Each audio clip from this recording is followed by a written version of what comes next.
నమస్కారం సాక్ష్యం న్యూస్ కి స్వాగతం. హెడ్లైన్ చూద్దాం.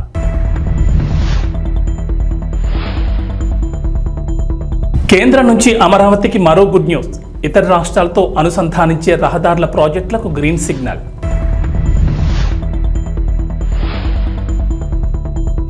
తెలంగాణలో 2 లక్షల రైతు రుణమాఫీ. రేవంత్ సర్కార్ కీలక నిర్ణయం.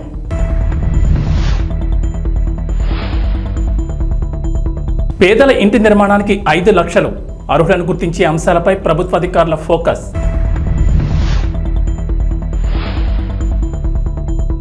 ఏపీ తెలంగాణకు రెయిన్ అలర్ట్. పలు జిల్లాల్లో భారీ వర్షాలు, ఎల్లో అలర్ట్ జారీ. అమరావతికి కేంద్రం శుభవార్త చెప్పింది. రాజధానితో రాష్ట్రంలోని ఇతర ప్రాంతాలు, ఇతర రాష్ట్రాలతో అనుసంధానించే రహదారుల ప్రాజెక్టులకు గ్రీన్ సిగ్నల్ వచ్చింది. ఈ మేరకు కేంద్రం ప్రాథమికంగా ఆమోదం తెలుపగా ఈ ప్రాజెక్టులో 189 కిలోమీటర్ల పొడవైన అమరావతి ఔటర్ రింగ్ రోడ్ సహా కీలకమైనవి ఉన్నాయి. ఈ ఓఆర్ఆర్కు 2014-19 మధ్య టీడీపీ ప్రభుత్వం చేపట్టింది. కానీ ఆ తర్వాత జగన్ ప్రభుత్వం అధికారంలోకి వచ్చిన తర్వాత అడుగులు ముందుకు పడలేదు. కూటమి ప్రభుత్వం అధికారంలోకి రావడంతో చంద్రబాబు ఢిల్లీ పర్యటనలో కేంద్రం దగ్గర మళ్లీ ఈ ప్రాజెక్టుని ప్రస్తావించారు. ఈ ప్రాజెక్టులకు ప్రాథమికంగా కేంద్రం ఆమోదం తెలియచేయగా కేంద్ర రవాణా, జాతీయ రహదారుల మంత్రిత్వ శాఖకు చెందిన స్టాండింగ్ ఫైనాన్షియల్ కమిటీతో పాటు పీఎంఓ ఆమోదం పొందాక ఆచరణలోకి రానున్నాయి. ప్రాథమికంగా ఆమోదం తెలిపిన వాటిలో ఎక్కువగా గ్రీన్ఫీల్డ్ హైవేలు, ఎక్స్ప్రెస్ వేలు ఉన్నాయి. ఈ ప్రాజెక్టులు పూర్తయితే అమరావతికి మిగతా ప్రాంతాలతో కనెక్టివిటీ పెరుగుతోంది. ఈ అమరావతి ఓఆర్ఆర్ భూసేకరణతో పాటుగా నిర్మాణ వ్యయానికి 20 నుంచి 25 వేల కోట్ల వ్యయం అవుతుందని కేంద్రమే భరించేందుకు ముందుకొచ్చినట్లు తెలుస్తోంది. రైతులకు 2 లక్షల వరకు రుణమాఫీ చేస్తామని రేవంత్ ప్రభుత్వం హామీ ఇచ్చిన సంగతి తెలిసిందే. పార్లమెంట్ ఎన్నికల కోడ్ నేపథ్యంలో పథకం అమలు ఆలస్యం కాగా ఆగస్టు 15 లోపు ప్రతి రైతును రుణ విముక్తులను చేస్తామని సీఎం రేవంత్ ఇటీవల ప్రకటించారు. ఈ నేపథ్యంలో రైతు రుణమాఫీ నిధుల సమీకరణపై ప్రభుత్వం కసరత్తు ప్రారంభించింది. 2 లక్షల రైతు రుణమాఫీతో పాటు రైతు భరోసా, రైతు బీమా పథకాలకు కూడా దాదాపు 40 వేల కోట్ల డబ్బులు జమ చేయాల్సి ఉంది. అందుకు రుణ సేకరణపై చేయాలని ప్రభుత్వం భావిస్తోంది. ప్రస్తుతం ప్రభుత్వాన్ని నడిపేందుకు గాను ప్రతి నెల రిజర్వ్ బ్యాంకు బాండ్ల విక్రయం ద్వారా సుమారు 5-6 వేల కోట్ల రుణ సహాయం పొందుతోంది. ఇప్పుడు రైతు సంక్షేమ పథకాలకు కూడా రిజర్వ్ బ్యాంకు నుంచి రుణాలు సమీకరించాలని ప్రభుత్వం యోచిస్తోంది. జూలై, ఆగస్టు నెలలో బాండ్ల విక్రయంపై దాదాపు 15 వేల కోట్ల నుంచి 18 వేల కోట్లు తీసుకునేందుకు రెడీ అయినట్లు తెలిసింది. ఇవే కాకుండా ప్రభుత్వ భూములను బ్యాంకుల్లో తాకట్టు పెట్టాలని భావిస్తోందట. టీజీఐఏసీ ద్వారా భూములను బ్యాంకుల్లో తాకట్టు పెట్టి 10,000 కోట్లు సమీకరించేందుకు ప్లాన్ చేస్తోంది. అయితే భూముల తాకట్టుపై త్వరలోని పూర్తి స్పష్టత రానుంది. తెలంగాణలో పేదల ఇంటి నిర్మాణానికి 5 లక్షల ఆర్థిక సహాయం అందిస్తామని ఎన్నికల ముందు కాంగ్రెస్ హామీ ఇచ్చిన సంగతి తెలిసిందే. ఇందిరమ్మ పథకం పేరుతో పేదలకు ఇంటి నిర్మాణానికి ఆర్థిక సహాయం అందించనున్నారు. సొంత జాగా ఉండి ఇళ్లు కట్టుకునే పేదలకు ఇందిరమ్మ ఇళ్ల పథకం కింద ఇళ్లు మంజూరు చేయనున్నారు. ఇక సొంత జాగా లేని వారికి ఇంటి స్థలంతో పాటు ఆర్థిక సహాయం 5 లక్షలు అందిస్తామని చెప్పారు. కాంగ్రెస్ అధికారంలోకి వచ్చిన తర్వాత ప్రజాపాలన పేరిట ప్రత్యేక కార్యక్రమం ఏర్పాటు చేసి అర్హుల నుంచి దరఖాస్తులు స్వీకరించారు. ప్రతి నియోజకవర్గానికి 3,500 ఇళ్ల చొప్పున ఏడాదికి 4.5 లక్షల ఇళ్లు మంజూరు చేయాలని ప్రభుత్వం టార్గెట్గా పెట్టుకుంది. ప్రజాపాలనలో 82.82 లక్షల మంది దరఖాస్తు చేసుకున్నారు. అయితే వీరిలో అర్హులను గుర్తించడం ప్రభుత్వానికి తలనొప్పిగా మారింది. పేదరికంలో ఉన్నవారికి ఇళ్లు కేటాయించాలని ప్రభుత్వం నిర్ణయం తీసుకున్న నేపథ్యంలో దరఖాస్తు ఇచ్చిన వారి ఆర్థిక స్తోమతను గుర్తించడం సవాలేనని అధికారులు తమ అభిప్రాయం వ్యక్తం చేస్తున్నారు. డబుల్ బెడ్రూమ్ ఇళ్ల మాదిరిగా కాకుండా అర్హులైన పేదవాడికి ఇల్లు మంజూరు చేయాలని మంత్రి పొంగులేటి శ్రీనివాసరెడ్డి ఇప్పటికే ఆదేశాలు జారీ చేశారు. ఈ నేపథ్యంలో అర్హులను గుర్తించే అంశాలపై ప్రభుత్వ అధికారులు ఫోకస్ పెట్టారు. ఆంధ్రప్రదేశ్ డిప్యూటీ సీఎం పవన్ కళ్యాణ్ ప్రస్తావించిన ఓ చెట్టు ఇప్పుడు ట్రెండ్ అవుతోంది. ఆ చెట్టు చాలా డేంజర్, వెంటనే తొలగించాలని పవన్ కళ్యాణ్ ఆదేశించారు. దీంతో అందరూ ఈ చెట్టు గురించే చర్చించుకుంటున్నారు. డిప్యూటీ సీఎం పవన్ కళ్యాణ్ కాకినాడ కలెక్టరేట్లో సమీక్ష చేశారు. ఈ సందర్భంగా స్థానిక కోనో కార్పస్ చెట్ల గురించి పవన్ దగ్గర ప్రస్తావించారు. అటవీశాఖ సమీక్షలో ఈ అంశంపై వివరించారు. ప్రజల ఆరోగ్యం దృష్ట్యా వాటిని వెంటనే తొలగించాలని పవన్ కళ్యాణ్ ఆదేశించారు. ఈ కోనో కార్పస్ చెట్లను గతంలో తన ఫామ్ హౌస్లో పెంచానని, అయితే వాటితో ప్రమాదం తెలిసి తొలగించారన్నారు పవన్ కళ్యాణ్. కాకినాడలో మొత్తం 4,602 కానో కార్పస్ చెట్లు ఉన్నట్లు గుర్తించారు. ఈ చెట్లను దశల వారీగా తొలగించాలని డిప్యూటీ సీఎం అధికారులకు సూచించారు. ఈ చెట్లను తొలగించి ప్రజల ఆరోగ్యానికి ఎలాంటి ఇబ్బందులు లేకుండా చూడాలన్నారు. పవన్ కళ్యాణ్ ఆదేశాలతో అధికారులు చెట్లను తొలగించేందుకు సిద్ధమయ్యారు. ఆంధ్రప్రదేశ్ ముఖ్యమంత్రి నారా చంద్రబాబు నాయుడుతో పాటుగా మంత్రులు నారా లోకేష్, పొంగూరు నారాయణ, కింజరపు అచ్చెన్నాయుడు, కొల్లు రవీంద్రతో పాటు టీడీపీ నేతలపై కేసుల్ని సిబిఐ, ఈడీలకు అప్పగించాలని ఏపీ హైకోర్టులో పిల్ దాఖలైంది. వీరితో పాటుగా ఎమ్మెల్యే చింతమనేని ప్రభాకర్, మాజీ మంత్రి దేవినేని ఉమామహేశ్వరరావు, వ్యాపారవేత్తలు లింగంనేని రమేష్, వేమూరు హరికృష్ణ ప్రసాద్తో పాటు పలు కంపెనీలపై నమోదు చేసిన కేసులను అప్పగించాలని కోరారు. చంద్రబాబుతో పాటు ఇతరులపై స్కిల్ డెవలప్మెంట్, మద్యం, AP fibre net, Amaravati assigned భూములు, భూములు, ఇసుక, Amaravati inner ring road alignment సహా కేసులు నమోదయ్యాయని పిల్లో గుర్తు చేశారు. ఈ కేసుల్లో పోలీసులు నిష్పాక్షికంగా దర్యాప్తు చేసే పరిస్థితి లేవని, నిష్పాక్షిక, పారదర్శక, వేగవంత దర్యాప్తు కోసం ఈ కేసుల్ని సిబిఐ, ఈడీలకు అప్పగించాలని సీనియర్ జర్నలిస్ట్ బాలగంగాధర్ తిలక్ ఈ పిల్ దాఖలు చేశారు. హైదరాబాద్ లోని కుమారి ఆంటీని బాలీవుడ్ నటుడు సోనూ సూద్ కలిశారు. కుమారి ఆంటీతో సరదాగా కాసేపు మాట్లాడి సమయం గడిపారు.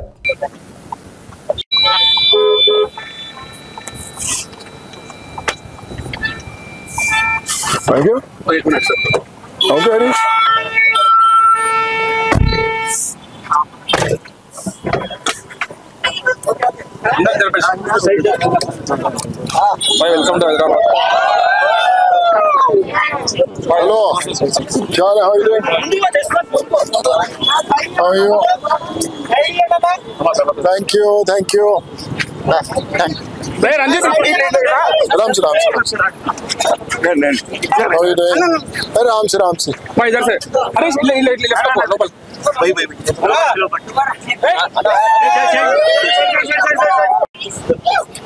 राम से हेलो हाउ आर यू अरे राम से हाउ आर यू डूइंग कैसे हैं आप all well so nice to see you same here So today I am silence. So today please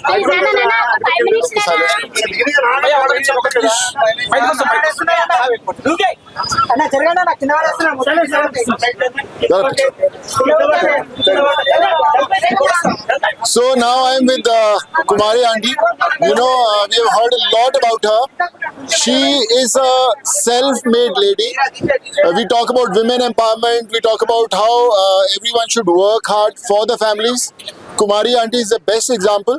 And all the people, all the ladies, all the women across the country, whoever is, going through tough times, she should be an example to follow, that how you can work hard and do good for the family. Kumari aunty जी कैसा लग रहा है आज आपको? अच्छे अच्छा है? बहुत अच्छे। तो आज के वेज है नॉन वेज है कि दोनों है? पूरा आदमी है, पूरा है। वेज नॉन वेज दोनों है? क्या आदमी को भी बना दिया? थोड़ा हिंदी बहुत अच्छा है, कोई बात नहीं, आपका हिंदी बहुत अच्छा है। नॉन वेज है, वेज है, वेज है, नॉन वेज है। तो कुमारी आंटी के हाथ का वेज भी है, नॉन वेज भी है। मैं तो वेजिटेरियन हूँ। और कुमारी आंटी कितने का एक प्लेट? एक plate veg 80 rupees, veg 80 rupees और नॉन वेज 120 रुपीस। 120 रुपीस। तो भैया मैं तो 80 रुपीस वाला कस्टमर हूँ, तो जो 80 रुपीस का वेजिटेरियन है, मेरे लिए कितने का डिस्काउंट है? फ्री।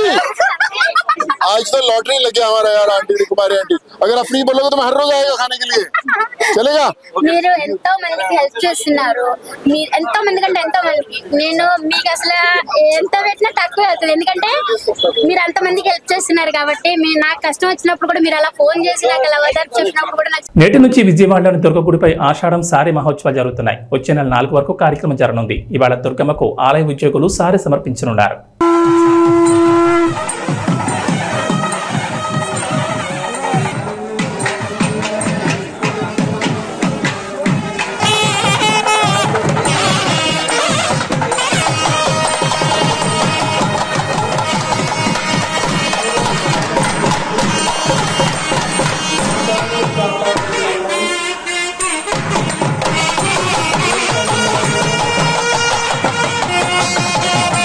సత్యవేడలోని ఓ డీలర్ షాప్లో రేషన్ బియ్యం కోసం వచ్చిన ప్రజలు బియ్యాన్ని చూసి షాక్ అయ్యారు. రేషన్ బియ్యంలో పురుగులు ఉన్నాయని చెప్పారు. ఓల్డ్ స్టాక్ను ప్రజలకు వినియోగిస్తున్నారంటున్నారు. పేద ప్రజలకు కడుపు కోతను మిగులుస్తున్నారంటున్నారు. దుకాణాల్లో డబ్బులు పెట్టి బియ్యం కొని తిని స్తోమత లేక ప్రభుత్వం ఇచ్చే రేషన్ బియ్యంతో కడుపు నింపుకునే పేద ప్రజలు కడుపులు కొడుతున్న వైనం అయితే ఇక్కడ కనిపిస్తోంది. రేషన్ బియ్యంలో పురుగులు ఉండడం, ఇలాంటి బియ్యం తినడం వల్ల ఆరోగ్యం దెబ్బతినడం ఖాయమంటున్నారు. రేషన్ డీలర్స్ తెలిపిన సమాచారం మేరకు 3 సంవత్సరాల ముందు అక్రమంగా రవాణా చేసిన బియ్యాన్ని ఆ గోడౌన్లో ఉంచడం వల్ల అందులో ఉన్న చీడ పురుగులు కొత్త స్టాక్లో వస్తున్నాయని, ఆ పాత స్టాక్ను క్లియర్ చేస్తే తప్ప సమస్యకు పరిష్కారం ఉండదని రేషన్ డీలర్స్ సమాధానమిస్తున్నారు. అధికారుల నిర్లక్ష్యం వల్ల పేదలకు నష్టం జరుగుతోంది. రేషన్ డీలర్స్ల నిర్లక్ష్యమా లేదా అధికారుల నిర్లక్ష్యమా అన్నది గమనార్హం. ప్రభుత్వం మారినా పేద ప్రజల సమస్య అలానే ఉంది. ఖచ్చితంగా అధికారులు పేద ప్రజల సమస్యను దృష్టిలో పెట్టుకుని సమస్యను పరిష్కరించాలని ప్రజలు కోరుతున్నారు.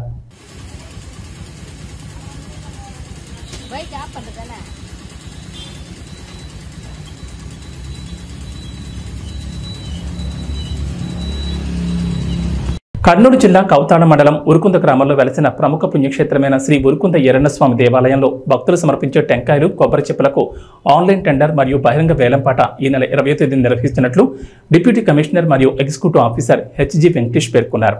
ప్రతి సంవత్సరం శ్రావణమాస మహోత్సవాలు మరియు ఆ సంవత్సరం అంతా ఉరుకుంద ఈరన్నస్వామికి భక్తులు సమర్పించే టెంకాయలు కొబ్బరి చెప్పులను ఆన్లైన్ సీల్డ్ కవర్ బహిరంగ వేలంపాట నిర్వహిస్తున్నట్లు దేవస్థానం ఎగ్జిక్యూటివ్ ఆఫీసర్ తెలిపారు. ఈ కార్యక్రమంలో సిఐ ఎరిషావాలి, ఎస్ఐ నరేంద్ర కుమార్ రెడ్డి, దేవస్థానం సిబ్బంది పాల్గొన్నారు.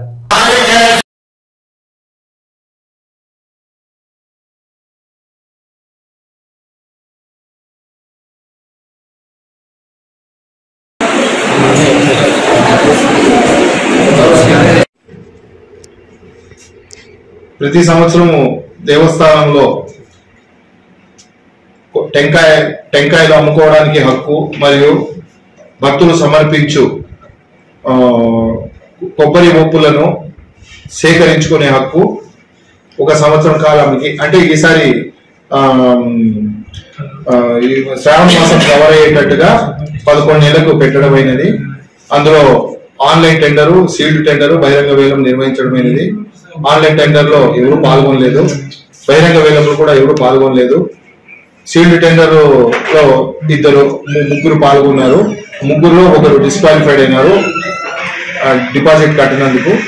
ఇంకా ఇద్దరు వాటిలో ఒకరు వచ్చేసి రామన్న గౌడ్ అని, ఆయన హైయెస్ట్ బిడ్ గా 75,699,000 రూపాయలకు కోట్ చేశాడు. కండిషన్స్ ప్రకారము సీల్డ్ టెండర్ తెలిసిన వెంటనే డబ్బు చెల్లించాలి. కానీ ఇంతవరకు ఆయన చెల్లించినందుకు మేము ఆ టెండర్ క్యాన్సిల్ చేస్తూ మళ్ళీ ఈ నెల 20వ తారీఖున పునః టెండర్ మేము ఇన్వైట్ చేస్తున్నామండి. ఓం నమస్తే. గజ్వేల్లో క్యాసారం రోడ్డు వద్ద ఇన్స్పెక్టర్ సైదా పోలీసులు సిబ్బందితో కలిసి విస్తృతంగా వాహనాలు తనిఖీ చేస్తూ డ్రంక్ అండ్ డ్రైవ్ టెస్టులు నిర్వహించారు. ఈ సందర్భంగా మాట్లాడుతూ మద్యం సేవించి వాహనాలు నడపొద్దని సూచించారు.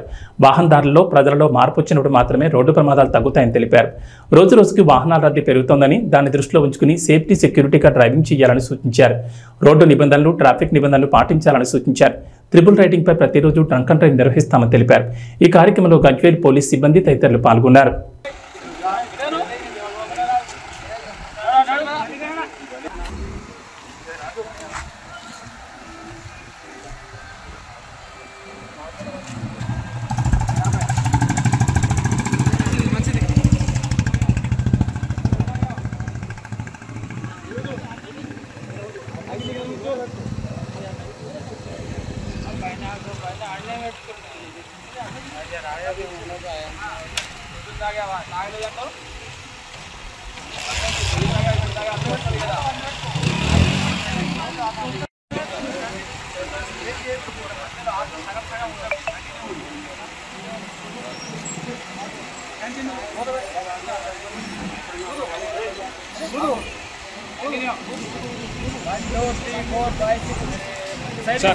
సార్ ఏరియప్పా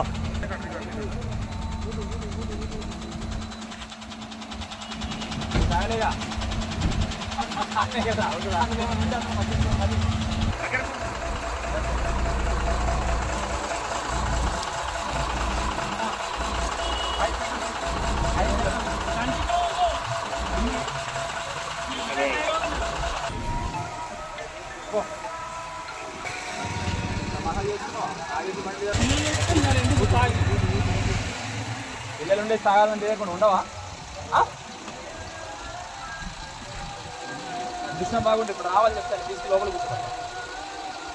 మెగాస్టార్ చిరంజీవి కెరీర్లోని విశ్వంభర అతిపెద్ద ప్రాజెక్ట్. ప్రస్తుతం షూటింగ్తో పాటు పోస్ట్ ప్రొడక్షన్ పనులు కూడా ఏకకాలంలో జరుగుతున్నాయి. బింబిసార డైరెక్టర్ వశిష్ఠ తెరకెక్కిస్తున్న ఈ చిత్రంలో త్రిషా కృష్ణన్ హీరోయిన్గా నటిస్తోంది.